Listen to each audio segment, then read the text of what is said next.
There's no way for us to build Canada strong if we don't have strong Canadians. And strong Canadian means healthy Canadian. We need secure men. We need confident men. We need healed men.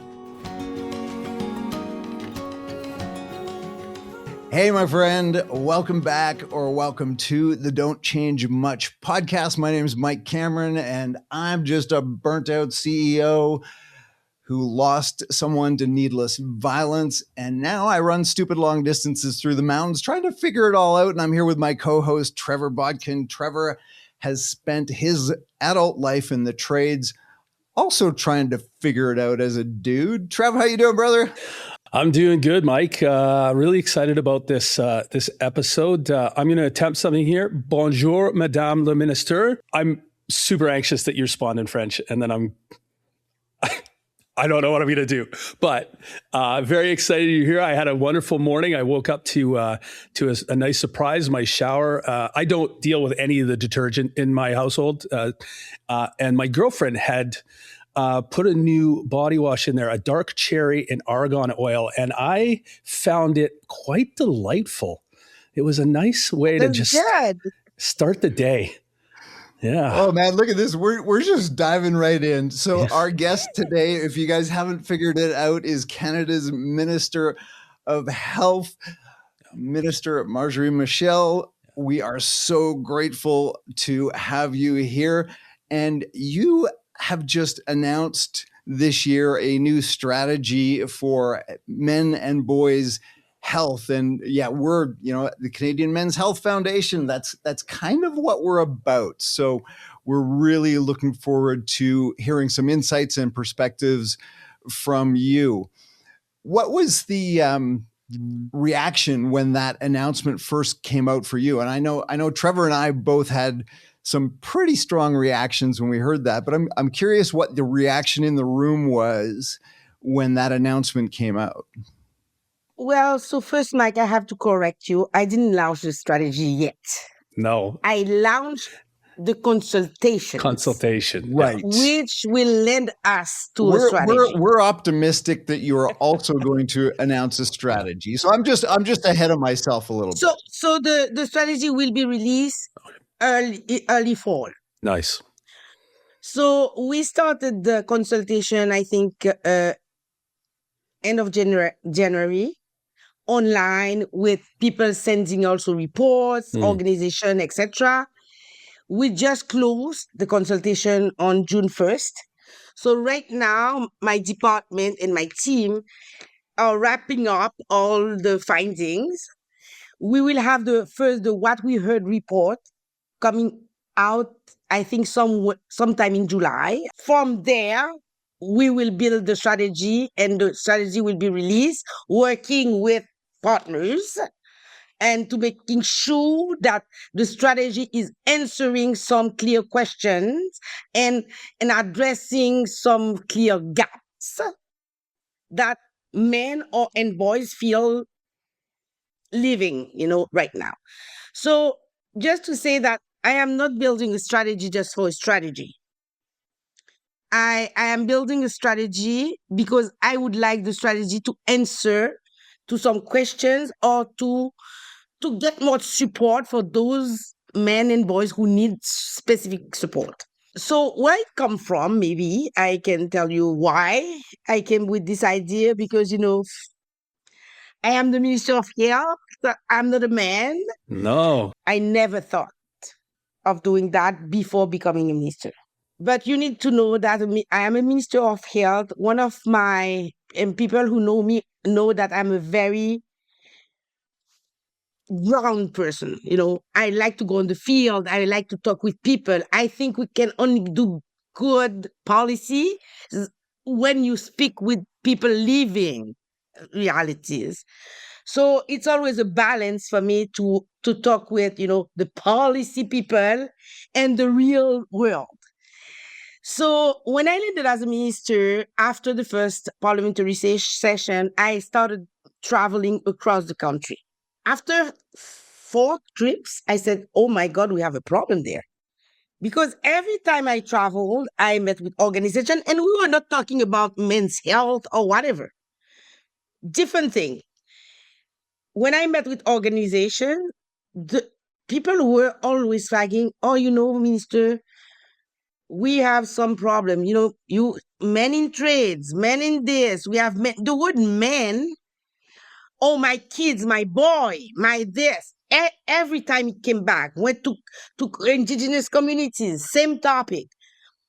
So, after 6 trips, I came back to my office and I told my team, excuse me, because I note everything. And this theme came back and back and back.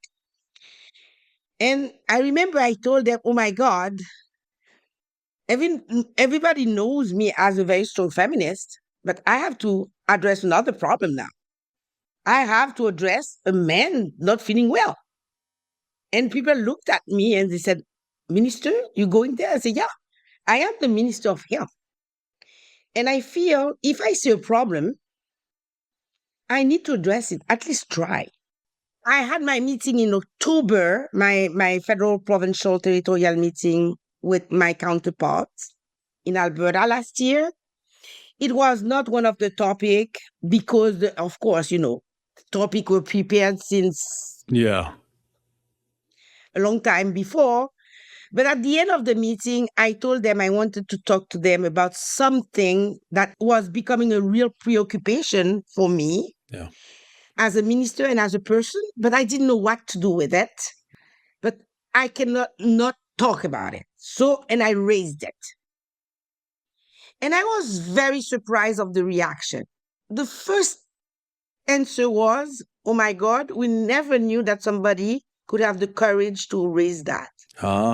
Yes. And when this person said that, I was sure 100% that this is where I had to go. Yeah. Because it's not a question of courage. I have zero courage. That's not a question of courage. It's a reality, and we need to embrace it and see how we can do better.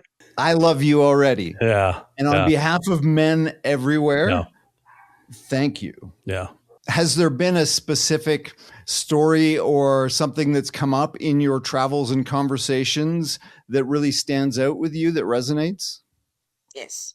It was like first the loneliness piece. Yeah. Loneliness is quite across, ages. Second, the role model, the pressure to be a man. Yeah. What does that mean to be a man in 2026? Right. And it's true for every single segment of the male population.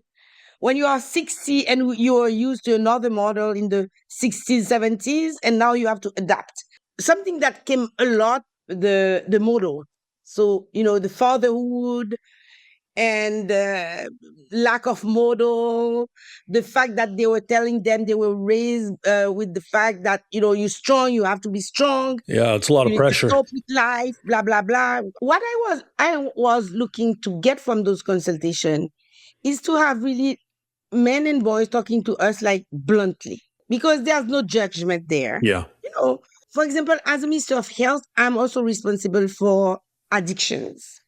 Yes. Drug and addictions, which is quite much more present in male than compared to female. When I look to the suicide rate, like it's 3 times more and sometimes 4, depending on some communities. So it's unacceptable. It's unacceptable to do nothing, but at the same time, what I know, there's not one size fits all in anything. Mike is completely different from Trevor. 2 different experience of life, working together for sure, but maybe the solution for Mike is not the one for Trevor. Correct. 100%. And this is what I feel we need to accept as a society. We have all the same goals. Yes. But we need to try. If some model works, good, let's continue until they don't work.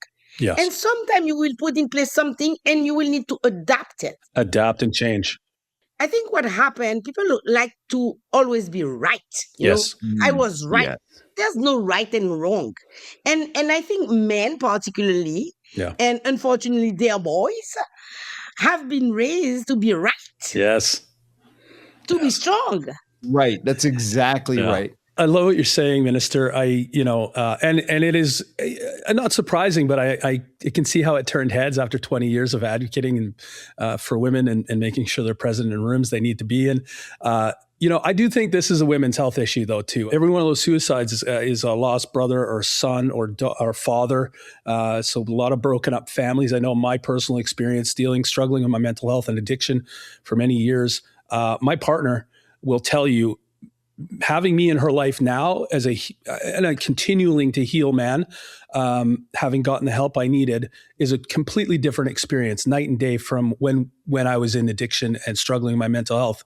And so, I think I think we need to do both. I think I push back on people that think, well, what about women? And I'm like, we need a health strategy for women. We need a health strategy for men.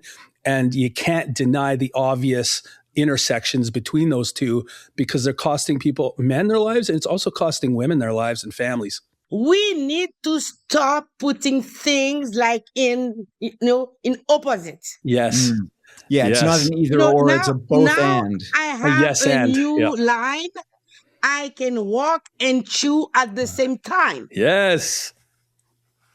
This is how it works. We need to stop this, because if we don't stop this way of thinking, we will be splitted. We will have polarization all the time for nothing. We will destroy lives. And as a Minister of Health, I like to say that I'm the holistic Minister of Health. Yeah. Meaning that right now in 2026, health is not only physical health, it's also mental health. It's also well-being. And I am trying to shift from the health to well-being, because that's the goal. And the well-being goal is for everybody, from what field you come from, region, and we have a long way to go. Yeah, because, we do. And also why I feel right now is the time, because we need also to accept that, of course, we had problem before, but after the pandemic, no one would say that we didn't see a change in the population. Yeah, okay? We did. It's clear. It made a mark on. Exactly. And right now, much more with the technology coming in, the social media, the artificial intelligence. It's a new world. It is. And it is a new world. We shouldn't be afraid. And we are going there. And we shouldn't be afraid. But we need to have the tools and the confidence in ourselves to go to that new world. And if we are not feeling good, the best we can, and get the help we need, and ask for the help we need, and not feeling that we have all the time, we need to be like strong all the time. I'm excited about the work you're doing, the strategy. I'm excited to see that we're talking about men in trades and young boys, because the intersection of young men and construction is thick. Right? Like and I will tell you something. I was recently at an event, and one of the AI specialists that was giving the conference, he said that in the next years, the trade is one of the key sectors. Oh. Because a lot of work will be replaced by, AI, But the trade, we will need more and more, because it's time to build, it's time. So when I work with the strategy, on the strategy, I also work very closely with other ministers. Yes. I am trying to break silos. Yes, because I am the Minister of Health, but knowing that, for example, one of the bigger addictions, come from the trade sector, because they get injured, they take medication, then, So I work very closely with Minister Aidu on how, on her portfolio, she can support the strategy. The Minister of Public Safety, how work together to make sure that we protect people the more we can on this. And this is how I'm trying. I'm working very closely also with the Minister of Indigenous Services, because Indigenous people are really impacted with this problem. Absolutely. Because we have to add the reality of men, but then also the trauma part. And so and as I used to say, there's no way for us to build Canada strong if we don't have strong Canadians. And strong Canadian means healthy Canadian from the top to the bottom. Healthy men Yes. also make better allies and healthy allies. Yeah. So if we're talking about raising the opportunities for women, we need healthy men in order to do that. We need secure men, we need confident men, we need healed men in order to do that. And I have to say, when I first heard the announcement of the consultation, my initial reaction was, hell yeah. And then it was like, oh man, I hope they get this right. So I have to say, I'm really heartened listening to you, because one of the big struggles that I see out there is that siloed approach. And even in the sector of men's health, there's so many good people doing great work, but sometimes we get like this with our piece. So your point is very well taken, that we also need to look to our left and look to our right and say, okay, Trev, what are you working on today? Okay, this is what I'm working. How can we work together? How can I support what you're doing so you can support what I'm doing? And, it's that rising tide raises all ships. Mike, let me answer on something you just said. I will rebound on it. It's the fact that you said, I hope they get it right. Mm. We won't get it right. Yeah. Because there's no right and no not right. We are putting in place what we think will be the best solution with the information we gathered at that time. What I hope is we will start the work. We will try things. We will correct. But then organization working on the ground should remain really very involved with the health department and other departments, making sure that within time, the strategy is updated. Right. Because And that's what I would call getting it right, as opposed to saying, here's the solution, boom, it's we're perfect. done. So that's what I mean. Yeah. And also people need to understand government now cannot resolve everything. No. We need to look at it as partner. The role of the federal government is to lead the way, is to put sometimes some resources to help people doing right. But it's a partnership between the population, the organization, and the governments. If you take off your ministerial hat and you think about what you came across, the loneliness, the struggles that some men, was there a time that you could relate that back to people in your personal life? Do you see the impact? Of course. I do see the impact everywhere. Like, for example, I would tell you, in my case, only the phones and the social media in my network is changing like completely the way that people are socializing, at a point that personally I have to tell people coming to my house now, my family, put the phone aside. 100%. We need to talk. Yes. I have a grandson. He's 5. I have a granddaughter. She's not even 2. She knows every button in on the phone. Wow. My grandson is 5 years old. He knows how to go to YouTube and choose whatever you want. This is the reality. Yeah. They are born with this in hand. Is it good? I don't care. It is there. It is there. But we need to manage. Yeah, and credit to the federal government and taking leadership on the social media file, especially. I know you recent announcement just yesterday, in fact, at the time of our recording. We won't comment on policies and stuff like that, but just to say, like, thank goodness the government's taking a leadership role in figuring out how to get some safety to young people, because we can't count on the developers to do this, right? some people are criticizing the decision. I get it. Okay, it's not perfect.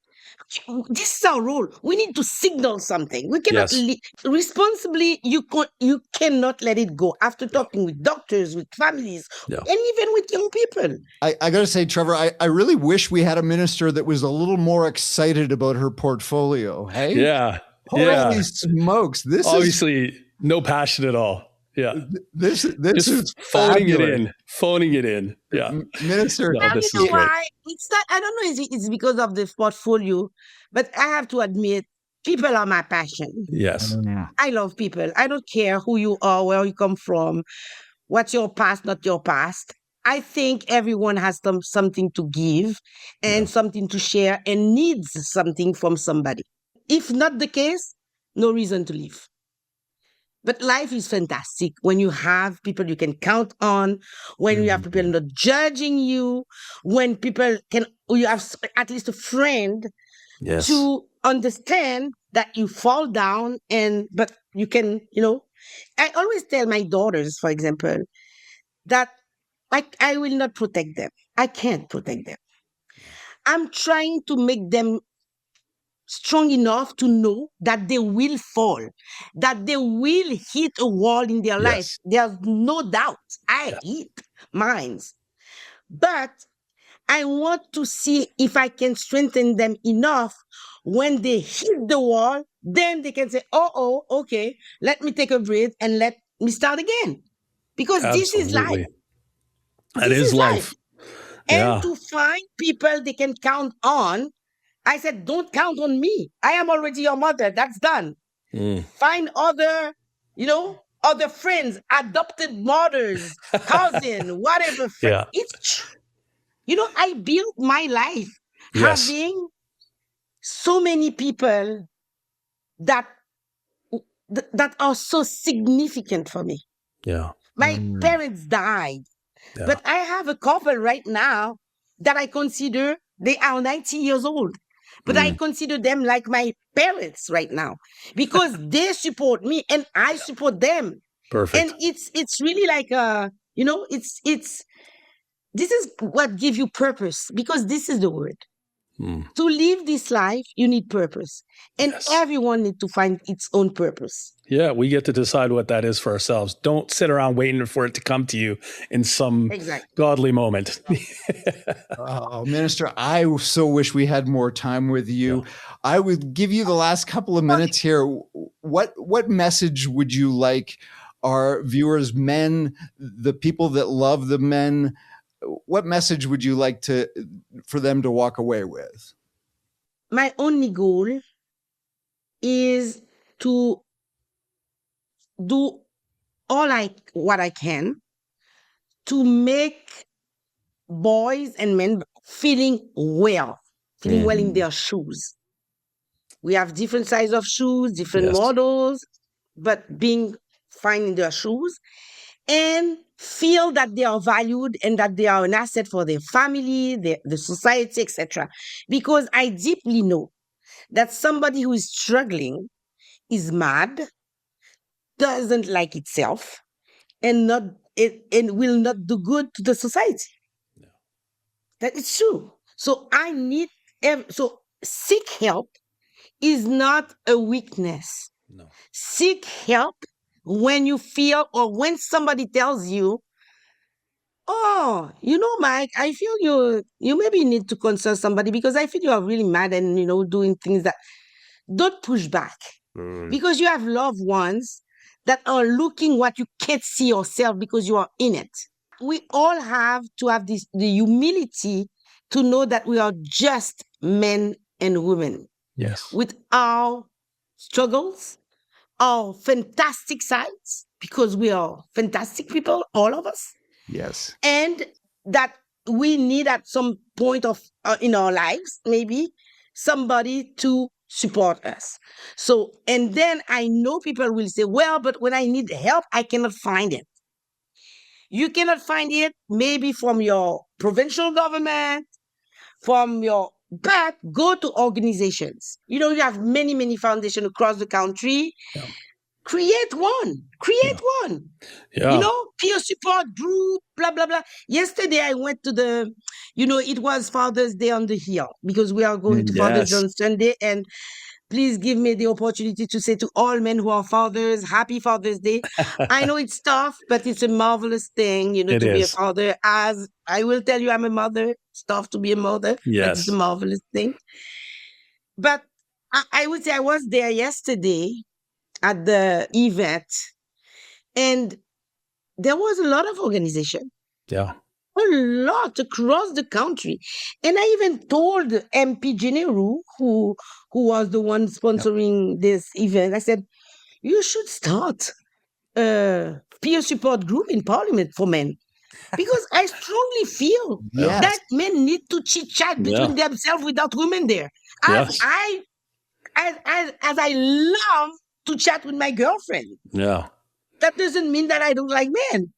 But I think, that the way we interact and the conversation, Yeah. honestly, so I said, people need to feel that, and we need to accept it's not doing the boys club. Yeah. No, this is not that. This is a peer support group. You're preaching to the choir. This is why I started Connected Men. The organization that I run is exactly that.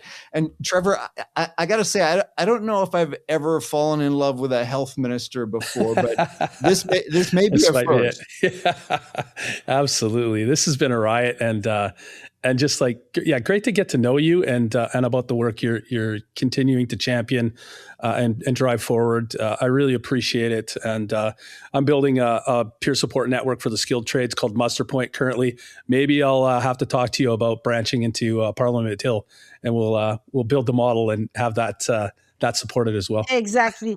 And really do not hesitate. You are talking with with men, and your feedback is really important to us. And if you see something that doesn't work, do not hesitate to reach out to my team, because we need to fix the more we can, So thank you to you. Thank you for your work, your engagement, because as I said, I'm not doing anything, I'm just bringing the conversation, but you are all doing the work. But that's a large part of the work, is creating the space to have the conversations and create the opportunities. So thank you for your leadership in that arena.